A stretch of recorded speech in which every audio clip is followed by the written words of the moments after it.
Hoy vamos a meternos de lleno en uno de los pasajes más difíciles y violentos de todo el Antiguo Testamento, la guerra contra Madián. La verdad es que es una historia que a todos nos incomoda y nos deja con preguntas bastante serias, así que vamos a tratar de entender qué hay detrás. Y la historia explota justo aquí, con esta orden que es, simplemente impactante. Imaginen la escena. El ejército de Israel vuelve de la batalla, y Moisés lo recibe con este mandato brutal, uno que hasta el día de hoy nos cuesta procesar. Y para que nos demos una idea de la escala de todo esto, el botín de guerra incluía a 32,000 personas, específicamente mujeres jóvenes que, según el texto, no habían conocido varón. Una cifra así por sí sola nos obliga a detenernos y preguntar, pero bueno, ¿qué está pasando realmente aquí? Bien, pongámonos en situación. El ejército israelita acababa de derrotar a Madián. Mataron a todos los hombres en el campo de batalla y se trajeron como prisioneras a las mujeres y los niños, junto con todo su ganado y sus bienes. A simple vista, parecía una victoria total y absoluta. Pero no. Cuando regresan, Moisés se pone furioso. ¿Y por qué? Porque él consideraba que las mujeres madianitas eran la causa directa de que Israel se hubiera corrompido poco antes, adorando a un dios falso llamado Baal de Peor. O sea, su orden no fue un capricho cruel, sino una reacción a lo que él veía como un error garrafal, no haber eliminado la raíz del problema. Y esto, claro, nos lleva a la pregunta del millón. ¿Por qué se dio una orden así? Para tratar de entenderlo, vamos a ver el contexto teológico que nos ofrece un análisis del padre Mike Schmitz, que da una perspectiva sobre este pasaje tan complicado. Esta es la pregunta que, seamos sinceros, nos hacemos todos al leer este capítulo.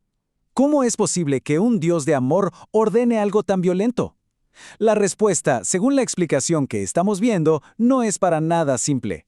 Requiere que entendamos la situación tan desesperada en la que se encontraba el pueblo de Israel en ese momento. El razonamiento se puede ver en 3 pasos. Primero, el pecado. Israel había caído en la idolatría, lo que era una traición directa a su pacto con Dios. Segundo, la debilidad.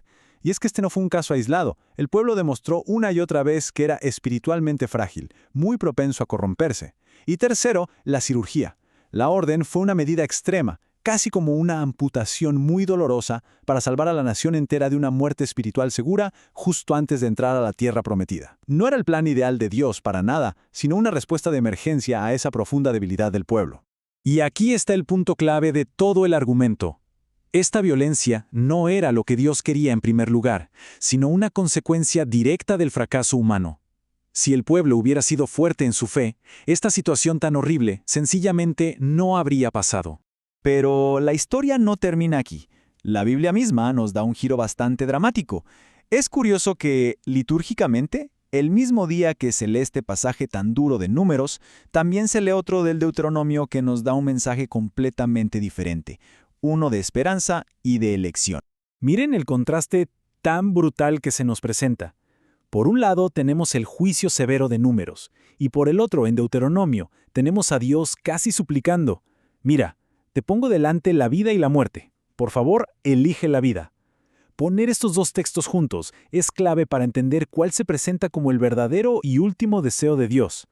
Y esto nos enseña algo súper importante. No se puede sacar un versículo de su contexto y quedarnos solo con eso. Para entender la foto completa hay que leer toda la Escritura. Y al hacerlo, Deuteronomio 30 nos revela que el corazón de Dios, en el fondo, siempre se inclina por la vida, no por la destrucción. Bueno, todo esto pasó hace miles de años. Pero, ¿qué tiene que ver con nosotros hoy? El análisis sugiere que la lección no es sobre una guerra física, para nada, sino sobre nuestras propias batallas espirituales, las que libramos por dentro. Y esta cita lo lleva todo a un terreno muy personal. La pregunta cambia a ¿qué madianitas toleramos en nuestra propia vida?